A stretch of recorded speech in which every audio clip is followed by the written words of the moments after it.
Hello mga boss, yan. Dito uli kami sa BGC, sa Market. Kakabit kami ng 2.5x3 na auto rack. Yung side owning. Yan.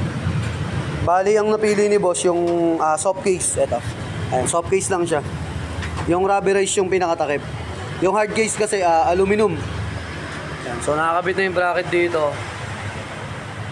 Then ayun, kinakabit na yung isang bracket. Kabit kami ng owning tent, ayan o. So, dito yan, sa BGC uli, sa Market. Sa second floor, yung pwestuhan namin dito. Babiyahe kasi sila boss ng Mindanao. Yan, pa-install sa atin ng owning tent. Yung top load nila boss, ayan, may dala na sila. Then, sinabay na lang namin ng install yung sa may owning. Yan, naka-ready na rin sa bracket dito, ayan. Sa ilalim. Meron siyang lagayan ng bracket. Pati dito. Ayan. Meron dito sa kadon. Pero ang ginawa namin, dulo-dulo. Kasi pag yung gitna, medyo dikit. Mas stable kasi pag malayo yung pinaka-clearance nung sa bracket.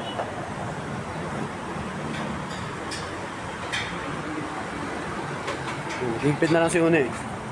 Ayan, dala namin si Bumblebee. Ayan. May mga order pa dito. Dami pa niyan, punuin sa loob. Sila boss. Okay na? Salbak. Yan mga boss, nakasalbak na.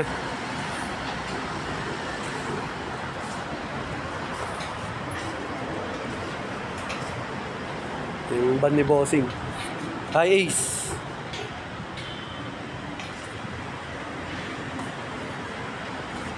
Higpit na lang si Unay ng tornilyo Yung dalawang tornilyo. Yung tornilyo kasi yan sa likod. Ayun yung dalawa. Autorack brand na 2.5x3. Yung in-order ni bossing. Kasi kailangan sa kanya 2.5 dahil mahaba yung band na yan.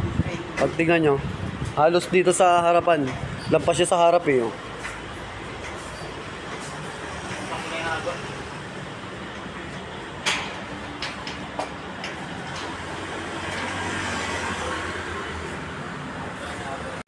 Ayun na mga boss, all goods na.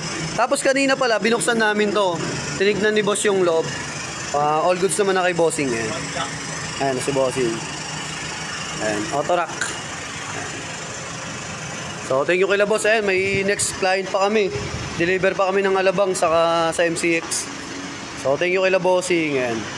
All goods na, all goods.